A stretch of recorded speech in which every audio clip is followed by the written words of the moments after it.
Hello and welcome to Talk from Superheroes. Hey everybody, I'm Andrew Ivamy. And I'm Diana McCullum. And you're listening to Talk from Superheroes, where every week we discuss a piece of heroic television or film.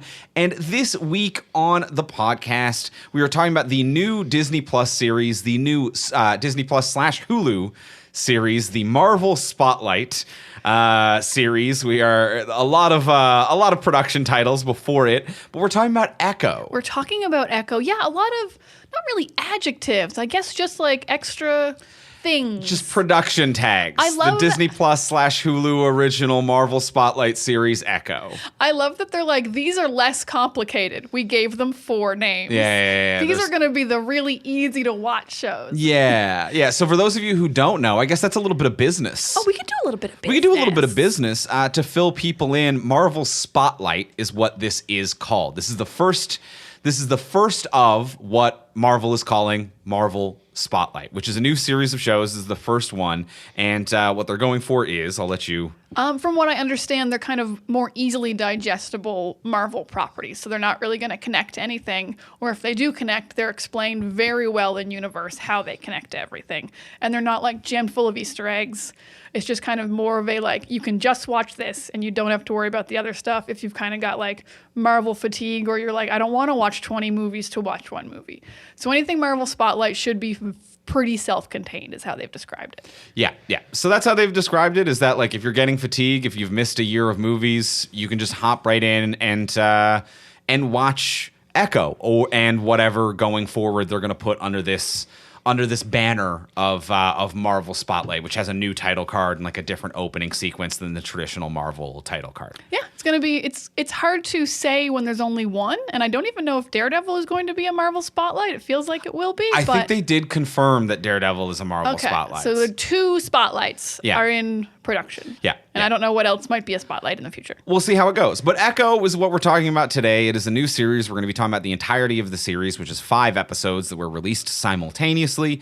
Since this is a new show, anytime that we talk about a new property, we always give you a spoiler-free review. So in case you're on the fence about watching it, or just want a touch of our opinion before we get into the full episode, whatever your reason might be, we're going to give you a spoiler-free review. And then once you hear the theme music, that is when we will enter the spoiler-filled section. So let's start with the spoiler-free review. We'll start with the usual, the simple question. Diana, did you like it? I did quite like it. I think it's a really good show. I think the Spotlight kind of does what it wanted to do. And I was like, oh, this show was really easy to watch. It's only 5 episodes. They're all a really good length. They're like regular network length of 41 minutes for the most part. But it's also just like, yeah, it's a good show. I think it's really well directed. I think the acting is really great. The fight scenes are awesome. I love the fight scenes.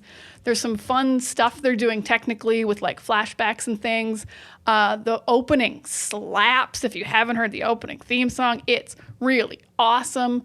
It's very respectful culturally in a way that I'll like discuss later in more detail that I think is really interesting, as it is like largely an indigenous cast.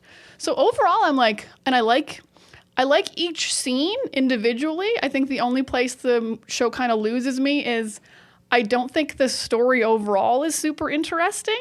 And honestly, I'm not rooting for Maya / Echo all that much. I'm not sure what her goals are, what's stopping her, what she wants to do, why she's decided to come back home and put everyone in danger. So I'm like, everyone's acting great. The fights are great. I think each scene kind of pops. But overall, like, I wasn't like, let's put the next one on. What's Echo going to do? I like kind of just like, I don't really know if I want you to succeed or fail, but I like the show. So these are my feelings of Echo. It's a pretty high like, definitely not a love, but it's up there. Andrew, did you like Echo? I'm very similar to you. I think that it's good. I think it's a little shy of great. There's a couple of missteps that kind of hold it back from greatness, which it does have the potential to be. It is visually really well executed, technically very well done. It looks good. It sounds good. The fight scenes are great. I do agree with you about the lead character, Maya. You're not really rooting for her, and it doesn't quite grab you, which is interesting in its own way, in the fact that I think Laqua Cox, who plays Maya, is doing a great job of the character. I do think that it is the writing does not necessarily give her character the arc that it deserves in the greater context of this show. But I think that it is interesting. Its pacing is great. It moves at a good clip. It tells a clean story. You know who these people are. You know what's going on. It looks great while doing it. You have a fantastic performance from your lead actor. And then like a few writing missteps that just kind of make it fall a little blah. But it's still very good, and it just has a couple of faltered steps that prevent it from being great. I agree with everything you just said, mostly because you started with, I agree with most of what you said. So we're in a fun feedback loop. But yeah, Alaqua Cox is great. It is all writing problems. And they're not even like huge. They're just like, I don't know what the character wants. Like, do you want to be a hero? Do you want to be a villain? Are you just trying to survive? It's so wishy-washy. And then also I think the show, the other like not downfall, that's too big a word, but like I think the show doesn't end very well, which always puts a bad taste in your mouth. I agree with that as well. It ends pretty silly for a show that was really dark and grounded and has a mature audience warning at the beginning. Yeah. I was like, this isn't where I thought mature audience warning was going to go.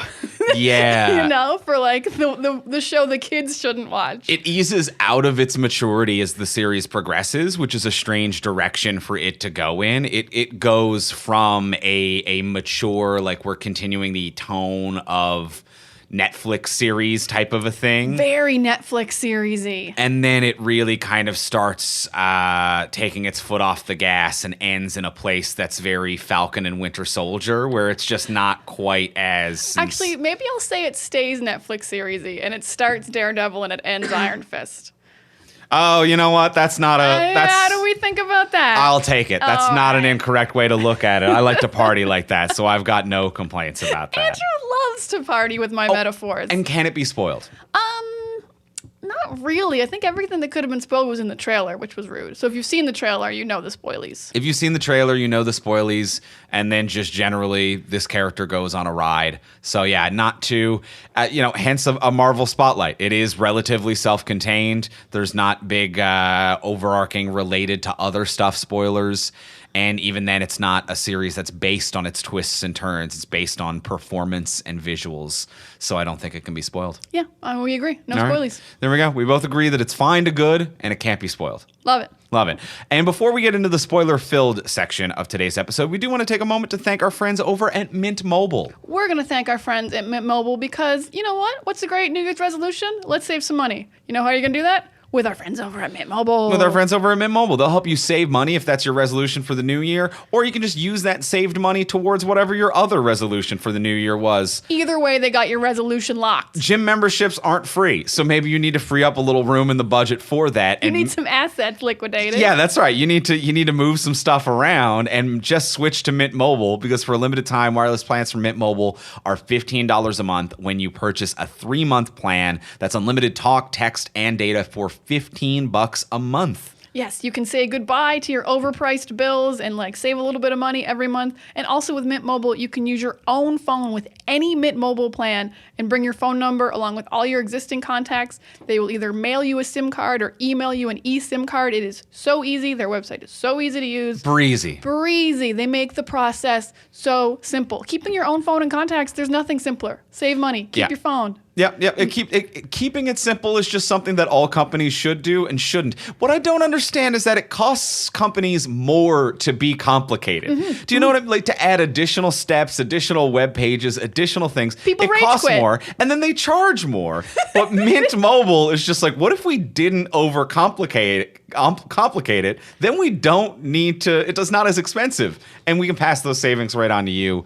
So it's fantastic. You can ditch overpriced wireless with Mint Mobile's limited time deal. Get premium wireless service for just $15. So to get this new customer offer and your new 3-month unlimited wireless plan for just $15 a month, go to mintmobile.com/TFS. That's mintmobile.com/TFS. Cut your wireless bill to $15 a month at mintmobile.com/TFS. Additional taxes, fees, and restrictions apply. See Mint Mobile for details. And thank you, Mint Mobile, for your support. Thank you so much, Mint Mobile. And now let's get into the spoiler-filled section. Let's talk more about Echo.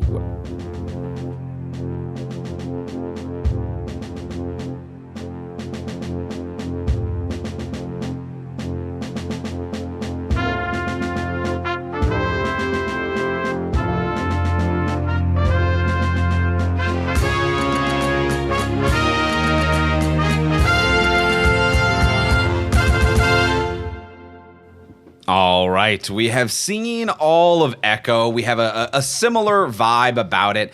There's a lot of good here. There's a lot of good here. Yeah, it's just a really easy to watch show. It looks good. It's acted good. The timing is tight. The pacing is really good. 5 episodes is an amount that I didn't know I wanted, but I was like, yeah, for like this kind of character, it's like kind of a perfect, it's not quite a movie, but it's not a drawn out 13 episode season. I really like a 5-episode run. I agree. I don't think I've ever seen a 5-episode run of anything, but this was excellent pacing. Yeah. Excellent pacing. I was like, there is are this- pitfalls with the ending, but it's not the fault of the runtime. It's not a fault of the series length. It's not that they left too much on the field. It's just that like that ending doesn't quite work on its own. But a 5-episode run, its pacing, its individual episode structure, it really works. The bones are great. Yeah, the bones are really good. It's like more than you'd get for a movie, but it's not drawn out. Is like that what the Spotlight is of Marvel Spotlight? It's like it's only the good stuff. I hope we're so. spotlighting what works. I hope so, because I even really like, let's focus in on the Spotlight thing for a second. I kind of want to talk to you about this. Do you think it succeeds in being what this new banner, what Marvel Spotlight sets out to do? Do you think it succeeds in being a, like, if you were talking to a friend or family member who's like, I missed the past 2 years of Marvel movies, would you be like, yeah, you can sit down, watch Echo, have a good time? I would, and they surprised me with how they did it, because I will say, like, episode 1, about half of it or more, is a recap of Echo's life. But it's not just a recap of what happened on Hawkeye when we met Echo. It is a recap of her childhood and then Hawkeye and then like where she's been a little bit. So it's kind of this like, it's not just like a recap, like where you hit skip recap button. It's like the whole story's integrated into the show of what you've missed if you didn't see Hawkeye. So it's kind of it is genuinely a new way of doing this, and it is interesting, and I like it. So yeah, I would say you could just sit down and watch this and have never seen Hawkeye where she was introduced, and you definitely don't need to have seen the other stuff. Maybe Kingpin wasn't quite as explored enough, but for the most part, if you have any general comic book knowledge, you could watch this show no problem. I think even without the comic book knowledge, they get you there from a new perspective, which I think is really interesting about how they do it, where it's like if you watched Daredevil, then you know that Kingpin killed his father. Mm-hmm. But if you don't know that going in, it is revealed in a way that is emotionally relevant and powerful to this story by connecting it to its lead character. So they get to kind of have their cake and eat it too, where they get to be like, here is a recap. If you know this thing, here's a recontextualization, which really works. And then also just letting it hinge on a performance piece to be like, here's Vincent D'Onofrio laying down information that if you're a hardcore fan, you know. And if you're not, you don't. But either way, it's Vincent D'Onofrio giving a powerful performance and Alaqua Cox giving a powerful reaction, and we're getting a great scene study out of it. So I really think that they managed to have it all. They did have it all, and I will say I had my cake twice because I've seen all the Daredevils and everything, and I forgot that Kingpin killed his own dad. Right. So I was right there with Echo when he was like, I killed my father. I was like, oh shit, you killed your father? Like, oh, fuck, right. I forgot about that. I thought mobsters killed your dad, kind of the way Daredevil's mobsters killed Daredevil's You're dad. a wild dude. Oh, yeah, right. You did kill your dad. Yeah. So I was like, I've never felt more connected with a character. And I love that they didn't just put that in a recap in the opening. Yeah. They were like, no, you're going to learn it along with Maya again, because I think the original Daredevil show was like 8 years ago now. Yeah. Like yeah. It's been a minute. I forgot he killed his dad.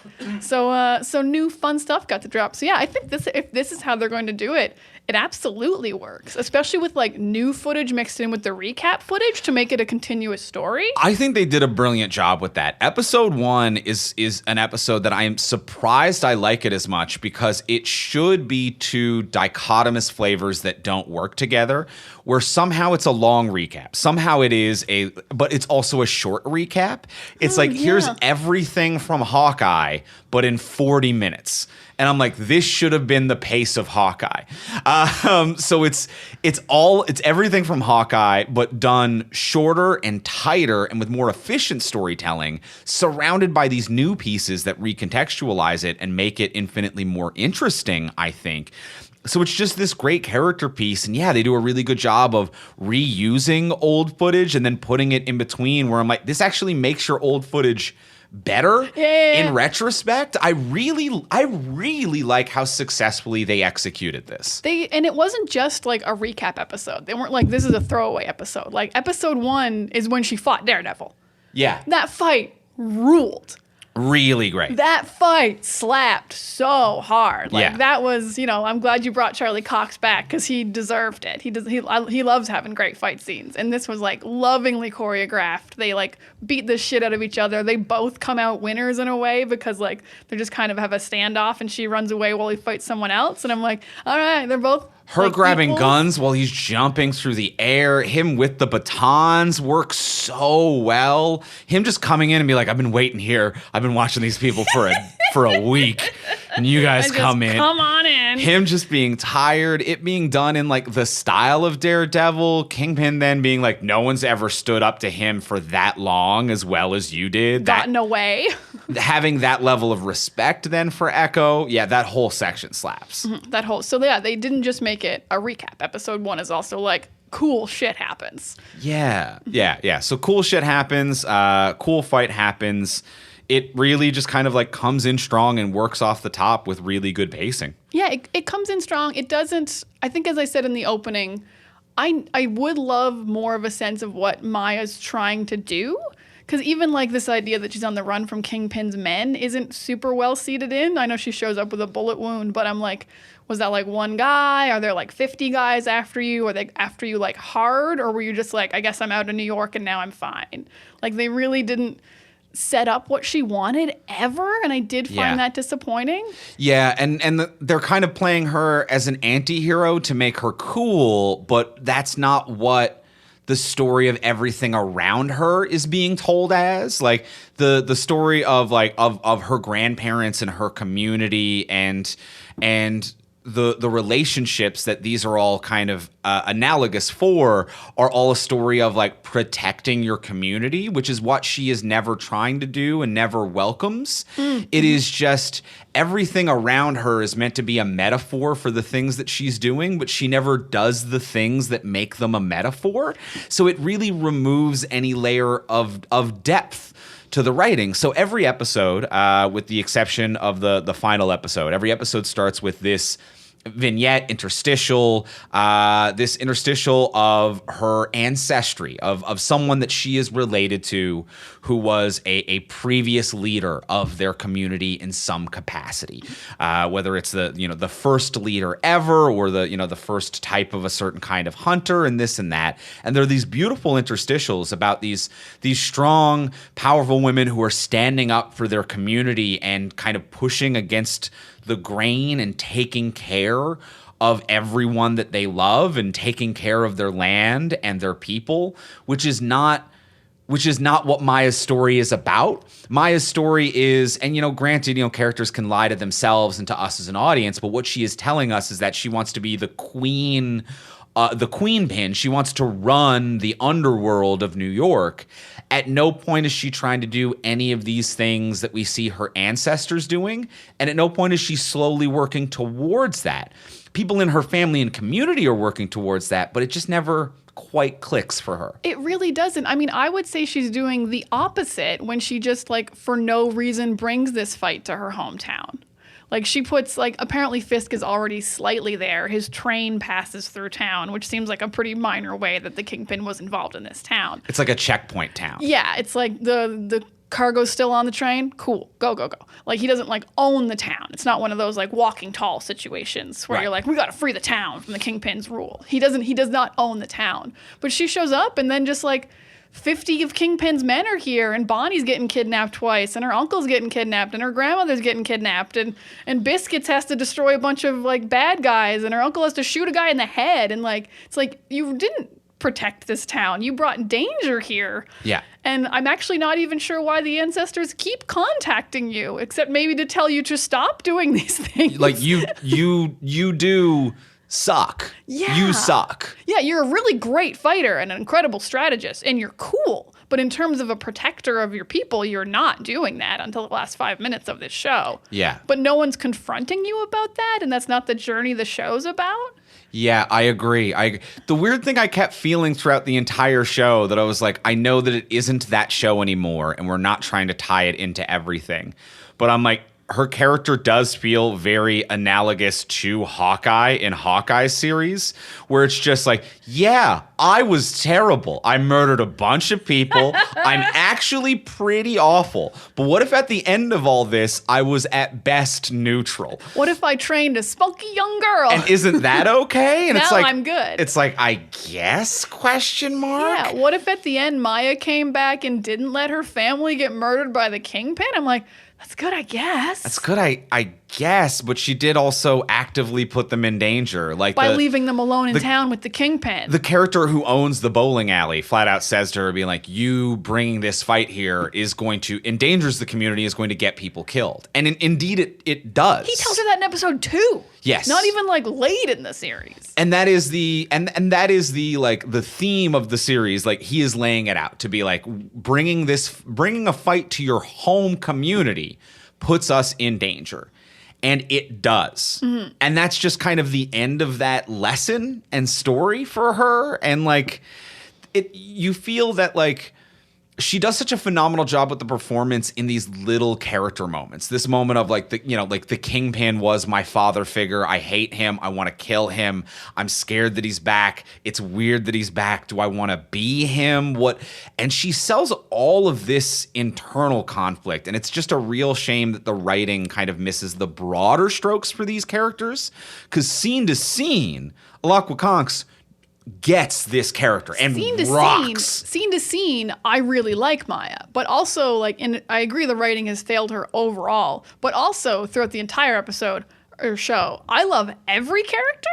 So that's a real bonus of watching. You're like, wow, every supporting character is like lovable but fun, but fully realized with agency. We say a lot in this show that we feel like we like when characters feel like they exist outside of the scene they're currently in. Every single character in this show exists. Like they live full lives. They have jobs, they have emotions, they have things they're dealing with, they have problems. Every single character, which is very impressive. Yeah, I fully agree. They all feel fleshed out. Like, just even the grandparents being like, oh, they're so cute. They're so cute. They're so cute. They're phenomenal. And obviously, like, these are veteran actors with Tantu Cardinal and Graham Greene coming in, who are just absolute veteran actors who we've seen in things for decades and always crush and just bring such power and gravitas to these roles, but also such charm and charisma and such, exactly what you said, feeling like they've been living off camera. It's like one of them's a postal worker, the other has a secondhand shop, or not a pawn shop. And like, just these characterizations that they bring and the little decisions that they make, and him still flirting with her and her not being ready for it. I'm eating it up. I loved these people for so many reasons. I think what I really liked about them especially is like they're older indigenous characters, which like can often fall into these tropes, but like they're not just like the wise people who are there. Like, no, we still have full lives. We have jobs. We like our relationship fell apart and maybe we're rekindling it. They're like complete people. Yeah. Which is so nice. So they're nice in this cute relationship way. And I will say for the grandmother in particular, I feel like there's a thing happening in this show that is so grounded and real that most shows don't have, which is she's quite old. But she has a job as a postal worker, which implies a kind of like not doing well financially that is very real, and I'll never be able to retire. But like, that's not the point of the show, but that's just how things are in the world. Yeah. And like, I don't mean like this world. I mean like the whole world everywhere right now. Yeah. People can't retire. Right. It's kind of a thing. And I just didn't expect that to be like, oh, this show is just set in the real world. Yeah. Yeah. People have jobs into old age. Yeah. Yeah. Sad, but I like that. Like, normally if that's a storyline, that's the whole storyline. It's like grandma's going to lose her house and she can't quit her job as a postal worker. But it's like, no, that's just how it is. It's just like, this is just a woman who's working as a postal worker. Get over it. That's part of her character. Part of her character. Yeah. I think I loved these characters. I loved how fleshed out they were, how cute they were. And I even think that you kind of touched upon something there that I really want to hammer in, which obviously in the broader picture of like representation of indigenous communities within film and television, a lot of the time older actors who have to play the elder character of an indigenous community are only ever allowed to speak in these Riddles. paradigms and these analogous soliloquies, which like there is a time and place for. And they do get some of these moments in it, but added with nice character beats. Like even when they're first, I believe episode 1, when they're driving away from the home and they just saw that the bird, I forget the type of bird it is, but the one that kind of warns that danger is coming, and they're driving away in the truck. And the grandfather is just like, "Ooh, I like this song," or whatever. And then it's like, "What's in your craw?" And then she talks about like, the bird and the forewarning. So she kind of talks in the like the mystery of what it is that's going on. But even moments of him just like him being a little bit charming and him having a song on the radio that he likes, but then also being like, "What's in your craw? What's going on here?" And stopping to do it. But those little character beats and details allow them to be 3-dimensional humans while still representing the community and still representing this and still representing an indigenous community while still being a human being simultaneously. Yeah, they're not just there to kind of spout the rhetoric and the cultural ancestral ways. Like, no, we're fully fleshed out people who have jobs. I have a song I like. I flirt with my wife. I have a song I like, and sometimes she detects things in the forest and they turn out to be true. Yeah. But that's not only who she is. Yes. My wife has layers. My wife is a fully fleshed out woman, and I love my wife. I love it. Love these two. Yeah. Love these two. Yeah, but I think the whole supporting cast does a phenomenal job. There's not really a weak link in the supporting cast in any regard. No, they're all great. I love the uncle. I love Biscuits. Biscuits is fun as hell. Oh, Biscuits is having a great time. Yeah. I like Bonnie. I will say I think she's my other big miss of the season, though. Bonnie does not get quite enough characterization, I don't think. Well, this is the craziest thing. In episode 1, I have a note that I wrote when we'd only seen episode 1, and it says, "Great buildup of cousin Bonnie relationship." Because in episode 1, there is a great buildup of cousin Bonnie relationship. Oh, like them as kids. Yeah, them as kids, and then the texting on screen and everything. And then episode 2, it's like when Bonnie finds out Maya's here, it's gonna be the shit's gonna hit the fan, and it's built up and it's built up. And then Bonnie finds out Maya's here, and she gets kidnapped. And then Maya says, "I promise we'll talk later." And they literally never talk later. Yeah. Bonnie gets kidnapped one more time, and they never speak to each other. Yes. So this character was built up as like the most important person in her life. And instead, Maya has a conversation with her grandmother, who's not in the first couple episodes nearly as much as Bonnie. Yeah. It's so confusing. The conversation with the grandmother is a great scene. It's really very a good powerful, scene. really charged. Yeah. But like they built up the Bonnie relationship as the main family relationship. And I also think even on the Bonnie note as well, one thing that really disappointed me is that they built up the Bonnie relationship really well of them being kids, signing to one another and being like, "You're my sister." Be like, "No, I think you used the wrong sign. You mean cousin." Be like, "No, I mean sister." It's So like, nice. that was nice. Little heartstrings. And then even like from the water tower when Maya is like through binoculars looking at Bonnie, and it's like Bonnie is outside the firehouse playing basketball with a bunch of firefighters, and it's like, "Oh, you're a paramedic who works with firefighters." That's gonna come in. What a great seeding of a character detail to be like, this isn't just a prop who's around. This is an ass kicking. Like, I'm playing basketball with the boys. I'm a goddamn paramedic firefighter. I'm ready to go. And she just gets kidnapped and punched and has no characterization. Like, it's not like, oh, what a strong person. What someone who bangs around, who runs into fires. She used her medical knowledge. She is just a kind of a prop. Like Biscuits gets more than her, and Biscuits doesn't show up until later. So it's like, I really would have liked to have seen, be like, I know your job, and that's kind of cool, and it's these nice character beats, but it doesn't seem to influence how you're written or how you react to the world. Yeah, it was a weird choice to give her such a specific job so many times. And like, there's like 4 scenes of her at this firehouse and in the ambulance and everything, and they're like, we cannot make it more clear that she is a paramedic. Yes. And I'm like, oh, okay. So like, that bullet wound Maya has will need to be treated again or something. Like, no, she still was only treated by a veterinarian who never comes back. I'm like, wait a minute, what are we doing? Why isn't this the fucking night nurse equivalent from Daredevil? Yeah. And she patches Maya up whenever she gets hurt in a fight. Yeah, absolutely. Or like, we need a group of us to protect this community. Who do I call? And she's like, I'm calling the goddamn firehouse. Yeah, they got axes. They're jacked. Yeah, I got 20 brick shit houses with axes Who have my back. Who have my back and care about this community, and they will be here in a goddamn second because we are a family. And that never comes into play in any way. Instead, Biscuits gets a monster truck, and it's like, what? And Billy Jack's there, and that's great. I love the dog, yeah. But the Bonnie relationship was the thing that was built up. Yeah, I do agree that the Bonnie relationship kind of falls flat there. Now, do we want to talk about the big kind of problem, the big faltering in our opinion of the show? Before we do that, I want to do another positive because that would be two negatives in a row, and I don't feel right. Okay, doesn't feel right. Let's go into a positive. I'll also hit with the positive as well. I know, because I wanted to segue into this earlier, and we segued into something else because we segged. But earlier you mentioned the flashbacks to her ancestors or whatever, and all those things. And I honestly just wanted to say, I think those flashbacks are dope as hell. They're really well done. They're such a great way to open every episode. They tell these really interesting stories in 2 to 3 minutes. And I absolutely thought they all were awesome. I loved like the CG effect of the people who leave the cave and turn into humans. I think they looked awesome.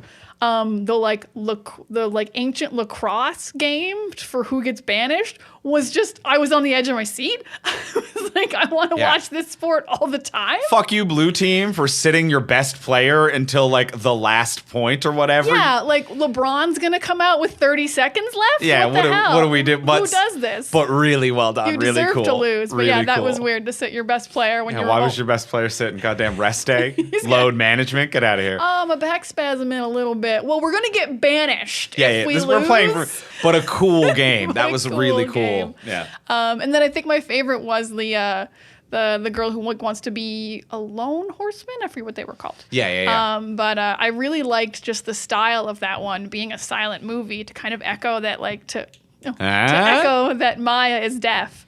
And it's like, because of the dialogues on screen, we don't get to hear what anyone's saying. I thought that was like a great story and a great medium to tell the story. I think all the flashbacks were so dope. Interesting. I agree. I hadn't really thought about it being a silent movie for a deaf protagonist. That is really nice. But I agree that all of these interstitials, all these vignettes, they work really, really well. They look beautiful. They're well executed. That'll kind of lead me to one of my other positives of this series is just like, it is technically executed so fucking well. Every shot, every composition, it looks great. And my biggest positive is for a quiet, powerful show that kind of commands your attention. Obviously we're talking about a deaf lead, a lot of it in sign language, subtitled. The sound mix and the sound design on this is impeccable. Like just the audio levels that they got the detailing of on every scene is truly perfect. And then like these more kind of flourishy details of like the moment in certain action scenes or tense moments when it flicks to Maya's heartbeat for her POV shot. And they pick these like excellent moments, and it's not always the same of like it's the first punch and now, but sometimes they will use moments like that of like she cuts herself down or like slips her prosthetic leg off to get down from the ropes and hits the ground, and it's boom, boom, boom, boom, boom. But that audio transition that they do, they always pick the right moment and they transition it back in a way that is like, it's smooth, it's showy, but it's not too showy. It's beautiful. The moment when she's confronting Kingpin in the final episode, and it is the heartbeat with the music, and every light in the barn is coming on in time to the music. Yeah, that was great.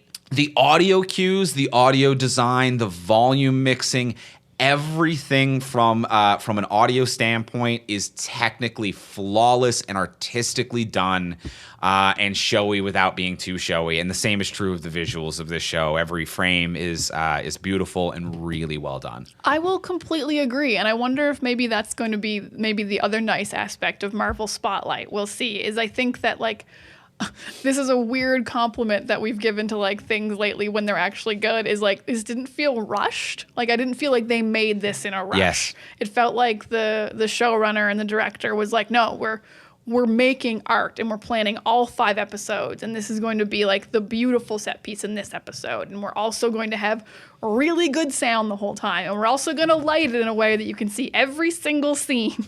Yeah. Which, so like for a show to, this is, God, the bar is so low. For a show to have good light and sound, wow. Yeah, I could hear it and see it. Yeah, and also, not to say that it only clears that minimum bar threshold. It looks and sounds really good. Really yeah. good. Yeah, no, it all goes back to just being very easy to watch. At no point was I like, turn it up or lighten the brightness, or like, we got to turn the lights off to make the TV glow more. It's just... And also wardrobing and costume, like, she looks cool. That leather jacket. That leather jacket rips. So good. The costume that her grandmother makes is awesome. The prosthetic leg that her grandfather makes looks really cool. Even just, like, the clothes that she sleeps in feels real and lived in. Like, everything is real and or cool. Like, everything from even, like, Biscuit's wardrobe, where it's like it's not a caricature-ish, but it's not glamorized as well. It's like everything is just right. Everything looks just right. Yeah, everything like in the pawn shop, I was like, oh wow, a real pawn shop. Yes. Like stuff you actually see, like old speakers for computers that don't even exist anymore. I'm like, oh yeah, shit, this is the real stuff. Yeah. Yeah, I really like that from, I think, a cultural standpoint. What also makes this like relaxing to watch is that this movie felt very culturally respectful and real, but it didn't feel scared of being a show about Indigenous characters. Yeah. Which I think some like shows that are made by like predominantly white companies can be like, we're really scared to do a Miss Marvel show. It's about all Muslim characters and we're not sure if we're going to fuck it up. And you kind of feel this kind of tentativeness. Sure. And this show had no tentativeness. You could tell that they really like worked with Indigenous people and like creators to be like, no, we're just gonna like feel like a real community. And they walked into the room with their chest out, just ready to like confidently tell this story. Yeah, it made it really like I wasn't sitting there on the edge of my seat like, oh, are they gonna fuck it up? Are they gonna be disrespectful? Are they gonna do something wrong? I was like, I don't think they're gonna do anything wrong. And as far as I'm aware, they didn't. The negative point. The negative point, which is not necessarily culturally wrong, but it will lead into a cultural conversation, but just kind of the story beat that I think both of us didn't really care for, and I think kind of weighed everything down and made it not work, was that I do not enjoy that they made Echo they gave Echo actual superpowers. I didn't like that either. I didn't like her getting powers at all, because we have many superheroes that in the MCU that don't have powers. We got Black Widow, we got Hawkeye, we got Falcon. Like, you don't have to give someone superpowers for them to be a cool hero in the MCU. Yeah. So you didn't need to give her superpowers. And they also told the story badly. I agree. Yeah, because to just kind of clue into the like, she doesn't need to have powers. I also think the story of a deaf paraplegic hero or anti-hero, however you want to define it, as someone who just rips ass and is awesome and cool and has overcome everything to be this powerful warrior. That is an empowering, awesome story.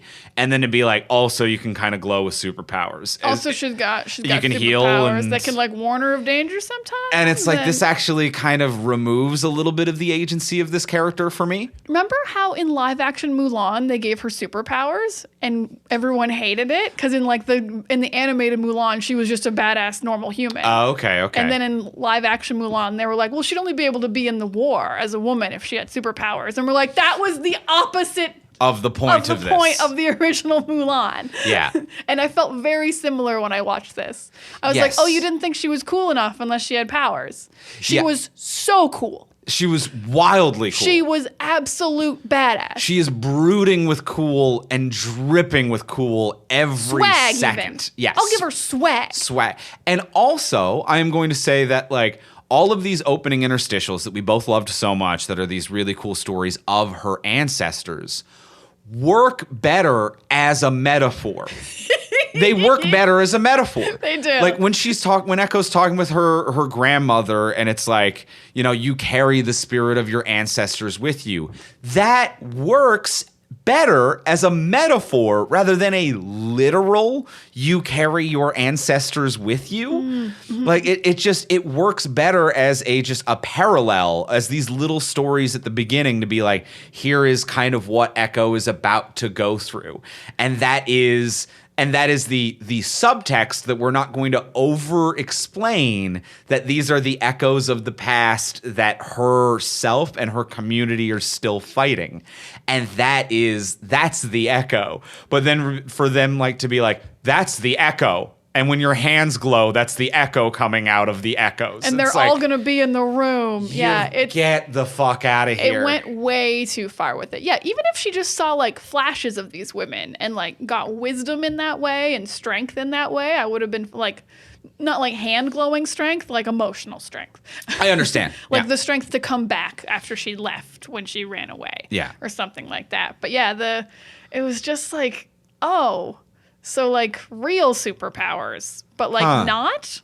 Can she use them whenever she wants? I have so many questions. Yeah. Also, you're bad at this, ancestors? Why does that bird show up and then the mom still gets killed in a car crash? You didn't do it that time. You didn't do it that time. You're too late with your warnings. Your warnings are too late all the time. At one point, you warn Echo, and the warning actually functions as a distraction for her to get chloroformed by a bunch of guards that just walk up to her. Yeah, one of the warnings was, I guess, your leg's going to get stuck in a train, but it was already stuck in the train. Yeah. So, they're not good at their job.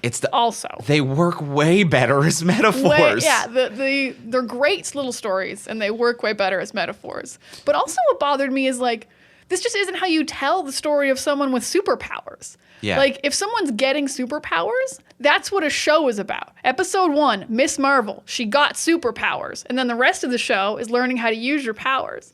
In this show, it was episode 3, my hands glowed a little. Episode 5, I have superpowers. And that's a Deus Ex Machina. That's a Deus Ex Machina. That's a how do we fight the Kingpin without killing the Kingpin? Because Echo's not allowed to kill the Kingpin. Yeah. We better give her magic healing powers at the end. Yeah. Which I'll talk more about that in a second. But one of the broader points that I do want to talk about with this, which I find awkward, and obviously this isn't my conversation to have, and it seems that this particular show they consulted the community, and it seems very culturally sensitive, and it seems to be successful in that regard. But I think one thing that I do want to talk about, just as a broader picture of indigenous culture within pop culture, within television and film and superhero media and things like that, is that a lot of the time its connection to spirituality, to its culture, and to its mythos seems to be interpreted very literally in a way that can sometimes be kind of distasteful and cheesy. You can have your avatars of the world where it's the indigenous characters say that they're one with the earth, and they're literally one with the earth. They plug into it and talk, where it'll be here's an indigenous character. James Cameron's avatar. Cameron's I was avatar. Thinking of the other avatar. No, sorry. And they're also plugged into the earth because they can use earth, air, fire. Yeah, exactly. Or it'll be a resident alien where it's just no, we can talk to nature, and that means literally I talk to a bear and the bear speaks back in English. Mm-hmm. To be no, these stories of spirituality are more analogous. These are more kind of meant to be parables and lessons that they learn, not literal interpretations. And it gets a little bit tricky with superhero media, because I do realize that in Marvel, it's you have people like Thor, you have people like Hercules. We do have literal interpretations of spiritual and godlike pantheons, but it's typically done with old gods, not religions that are in spirituality that is currently practiced today, that are trying to keep their cultural stories alive. You know what I mean? Where it's when you watch Daredevil and he goes into a confessional, it's a metaphor for the struggle he goes through. The character of Jesus doesn't come down and be what's up, I'm Marvel's Jesus. Yeah, this is a great analogy, because that's if the end of Daredevil showed up and he turned into an actual angel. Yeah. It's kind of what the ending of Echo would be like.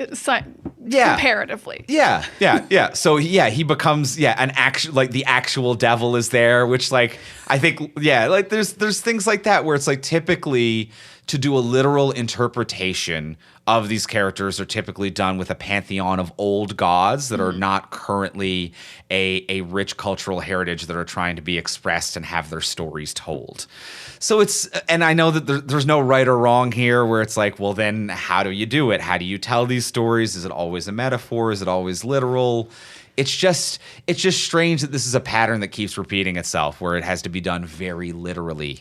It does have to be done very literally. And I do think it's not ours to say if it's right or wrong. But I will say I would find it pretty exhausting if every Indigenous character who had superpowers was like always had nature superpowers and like from their ancestors or whatever, because like other cultural heroes don't have to have that. Like Captain America doesn't get his powers from America. He got a super soldier serum injection. Yeah.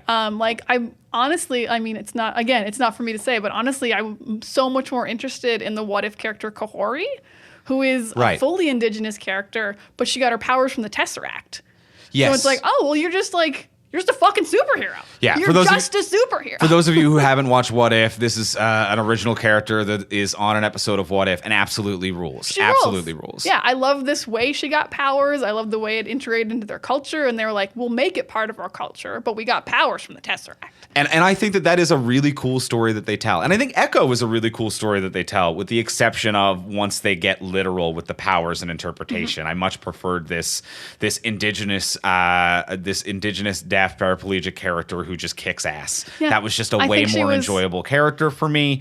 That's not, broader picture. That's not my decision or clarity to make. And those people who are of Indigenous communities might see this representation and love it. And if that is the case, more power to you. Nothing but love and respect to you. But this is just kind of a weirdness that I've felt. Yeah, I feel. And I hope I've explained my. I don't know if I think eloquently. Our hearts are in the right place. I hope people can tell that. Yeah. We're not the most eloquent. Yeah. We try. I think sometimes we're quite successful, and I'm going to put that thought in a medium pile for us. We've been more eloquent. We've been worse. We've been more. We've been worse. We've been worse, I think, but we've been more as well.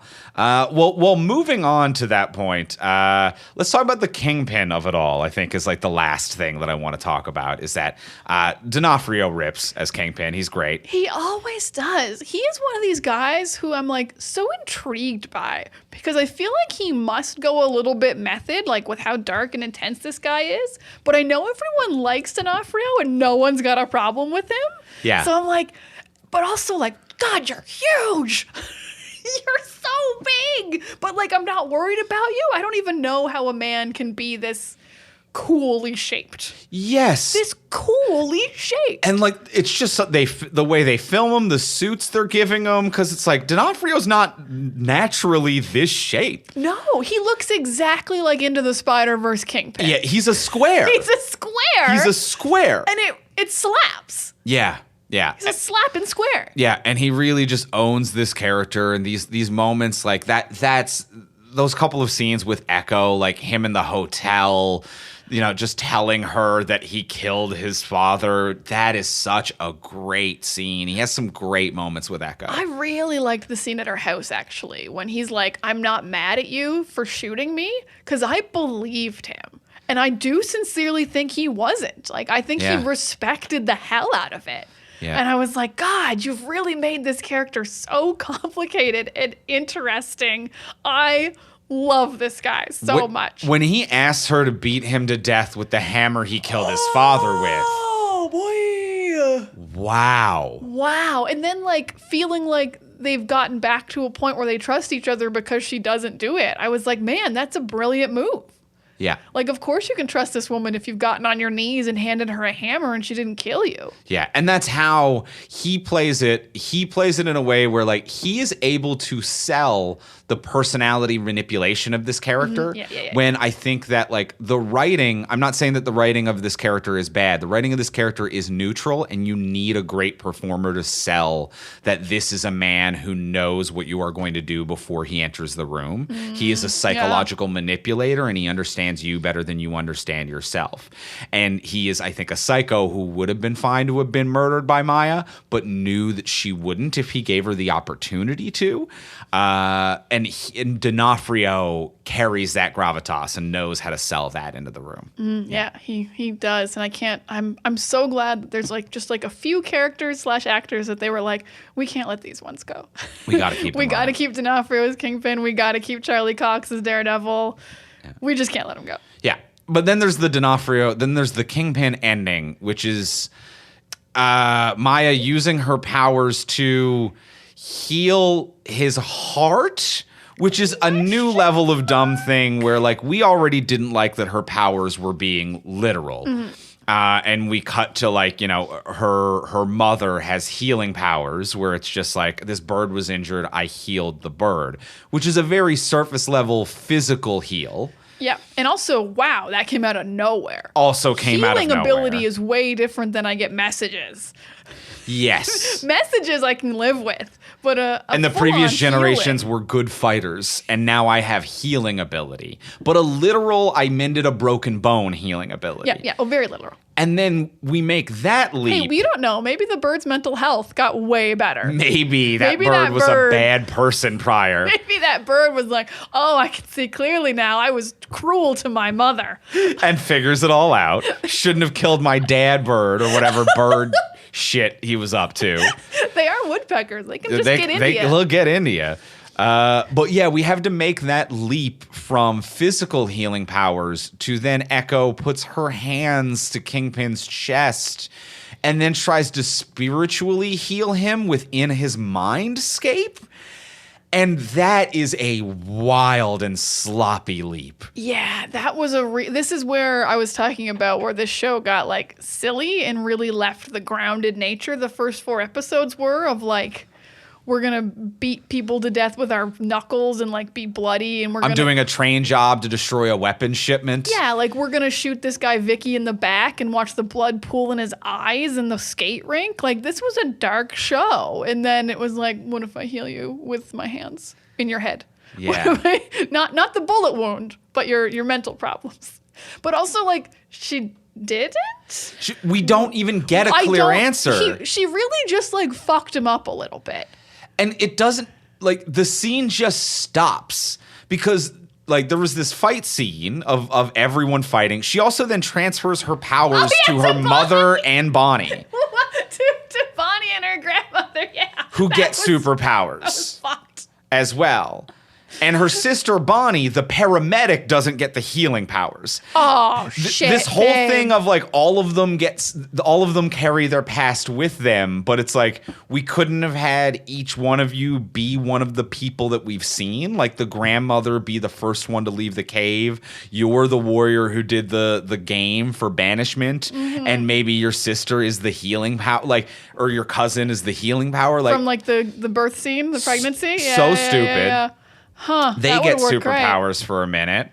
Yeah, the grandmother beats a guy up. Yeah, throws him into the ceiling. Idiotic. And then after the healing thing and it's the mindscape and she comes out and Kingpin's just like, what was that? And he says, what was, like, no one knows what's happening. He's just like, this has been, even Kingpin is like, this is stupid. Yeah, Maya went into his head and showed him the ending of the episode. And he went, what was that? Yeah, what was that? And your grandmother threw a dude. And 2 guards with guns come over and point guns at Maya, but don't shoot her and just kind of gently touch Kingpin.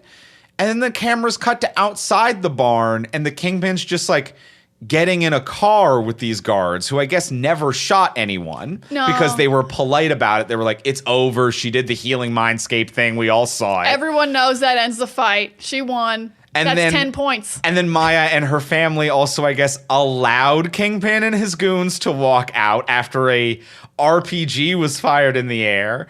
And so just everyone's just somewhere else.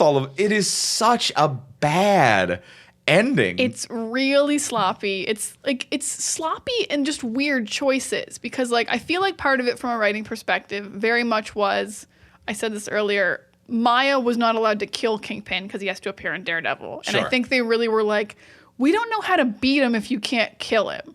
But then they went way too extreme in a solution of like, what if we healed his mind and he ran away? And it's just like, that wasn't it. That wasn't out of it. all the answers you could have pulled out of the hat of like how we deal with the Kingpin problem of this show, that wasn't it. And I don't even know if he was healed or not. I don't know what that was. No, he was just a little messed up. At the very least, he was a little messed up. But maybe he's healed and he's going to be a really good mayor of New York. Right. Which, wow. Was the newscaster supposed to just look down the barrel and say, I hope Wilson Fisk runs for mayor? Yeah. We could have just saved like 5 minutes. It was pretty heavy-handed in that setup. Yeah.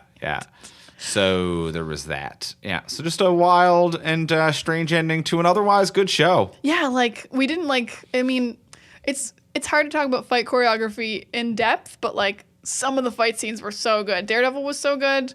The skate rink fight. Skate rink fight was great. Oh, when she's got the ski balls and she like pulls the guns off. Like, yeah, just her like actual fight scenes are so crazy. I love the use of her prosthetic leg as like, I can kick you so hard and it's Right. made of metal. And also when you shoot me in the leg, nothing happens. I'm like, I love this. Love that. We touched upon it in the spoiler free section, but the opening theme song and title section absolutely rules. So good, so well done. It's somewhere in between like True Crime and or True Detective and James Bond.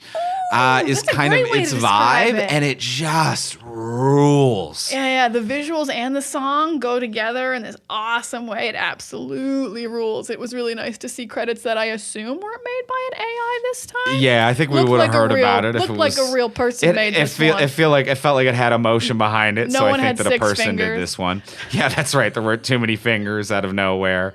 So yeah, really enjoy that opening section. Yeah, the roller skate fight was very good. The train heist was pretty fun as well. Biscuit driving around. The Daredevil fight really was great. Yeah, really good. They really were like, we got to sneak them in somehow. Gotta get him I in mean, I there. get it. You got to get the moneymaker. Yeah, yeah. I like that Charlie Cox doesn't get to rest ever. Like, and I love, but like, they're just like, we're going to put him in everything. He's in the Netflix show. Yeah. He's in Spider-Man No Way Home. He's in She-Hulk. He's here. We're going to use him to his fullest extent. To his fullest, but like at the same time, I'm like, he gets to rest. Oh, well, yeah. We're using him one scene every 2 years. You know, I think that like that man actually gets a pretty nice combination of money, respect, and off time. Oh, he really does. That wasn't me feeling bad for him. It was Yeah. just kind of like, I feel like I can tell Marvel's like, what do we have that's a guaranteed money Sure. left Yeah. that hasn't retired? Yeah. Yeah. Anytime I see an interview with Charlie Cox, he never has that Sebastian Stan energy where it's like a 9-movie deal was so much. Yeah, I should Charlie have signed that in 2008. Yeah, Charlie Cox is very much just like, She-Hulk was fun to be in. Like he's just having a good time.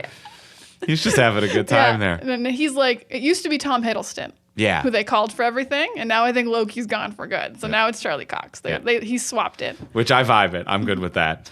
Well, I'm feeling good on Echo. You're feeling good? I'm feeling good. Yeah, a really good show. I feel like the things that we didn't like, we could talk about for quite a while, but Yeah. like I think it's a better, like a really good show. I really do think that it's a very good show. Well, let's go into the close. Let's ask the final question of what would you change? So now that we've discussed everything, what would you change about this if you could change anything?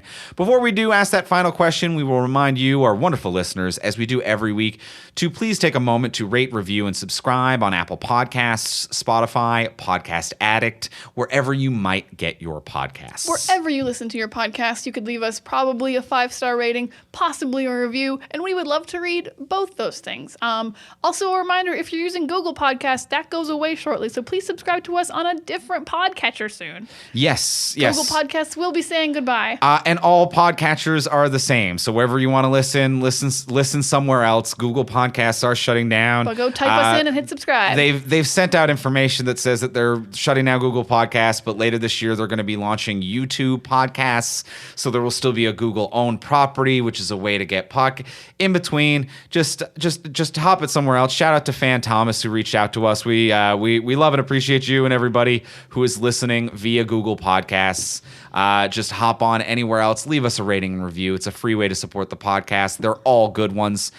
And as well, if you do want to support the podcast monetarily, you can do that over on our Patreon page, which is a monthly subscription service where you can subscribe at whatever is in your budget and get cool bonuses for doing so. For example, at the $3 level, you get episodes of this podcast early and ad-free. That's always really fun when we do a new thing. So this was new. You could have listened to this last week. That's great. If you're listening to this on Monday, if you're listening to this last week, was the day it comes out. Yeah. Thanks for the $3. There we go.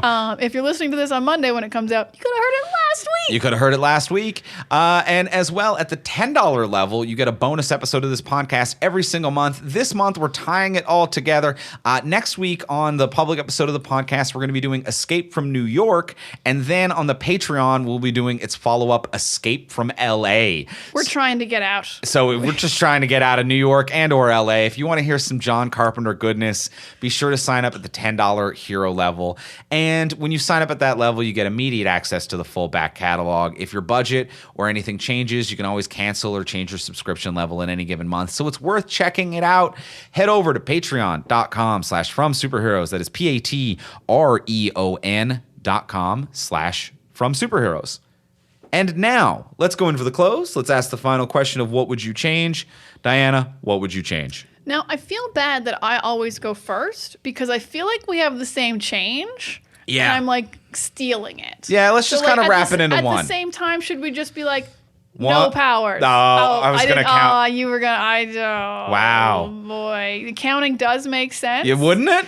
Yeah. And you even, listeners, you can't see, but he very clearly indicated with his hands That we were going to be about counting. Yeah. I really dropped the ball on that one. 3, 2, 1. No powers. Yeah, that's gonna be the change. I can't emphasize enough. I don't want to lose the flashbacks to the ancestors. I loved those. Yes. And not they work really well and they work better as metaphors. Yeah. Absolutely. So they work better as metaphors, even if she wants to actually see them. But Sure. just don't get powers through them. Don't tack on this ending about now she's got super strength and she can heal your heart and maybe communicate via her hands. It was so wishy-washy. It wasn't built into the season enough if that is where you're going. So even if I wanted her to have powers, it wasn't a good story about getting powers. Yeah. It wasn't a power origin story. No, we And she already doesn't- met her and she doesn't need them. She doesn't need them. Yeah, she doesn't need them. And also it's like now that she has these powers. So let's say even hypothetically she is now a superpowered person. She is someone who has healing fingers and the knowledge of ancestors, I guess. Registration Act, here we come. How does that change her as a core character, what she is trying to accomplish, or anything that she does? It doesn't. She is still a person who punches and fights good, who I think still wants to run a crime syndicate. What does she want? What is her goal? So having these powers, the story of getting powers is the story of it changing who you are or you developing into the person that you will become. And this is just the same person who had a Deus Ex Machina at the end. Yeah. So we both 1, 2, 3, no powers. No powers. And yeah, I think we pretty clearly described why. Yep. Yeah, just let her be a non-powered badass like so many other characters because she slaps. I really think without that, this show goes from good to great. Honestly, to I'm we're also- running around to tell our friends to be like, you should watch this. You got to get out and watch this. I'm also a great with no superpowers. Yeah. Yeah. Yep. Well, that is going to be it then for this week for talking about Echo. Next week on the podcast, we will be back and we're going to be talking about John Carpenter's Escape from New York. We're just having a little fun next week because why not? Why wouldn't we? I mean, Echo escaped from New York. Whoa. I tied it together. Tying it all in. I love it. Well done. So we'll be talking about that next week on the podcast. In the meantime, if you want to get a hold of me, you can find me on Instagram, Blue Sky or Threads at Ivimey, Ivimey. You can find me on Threads and Instagram at Pics of Diana and on Tumblr at Words of Diana. And you can find all of our stuff over at FromSuperheroes.com. You can check out all the podcasts and everything the network has to offer. And we'll talk to y'all next week. Bye.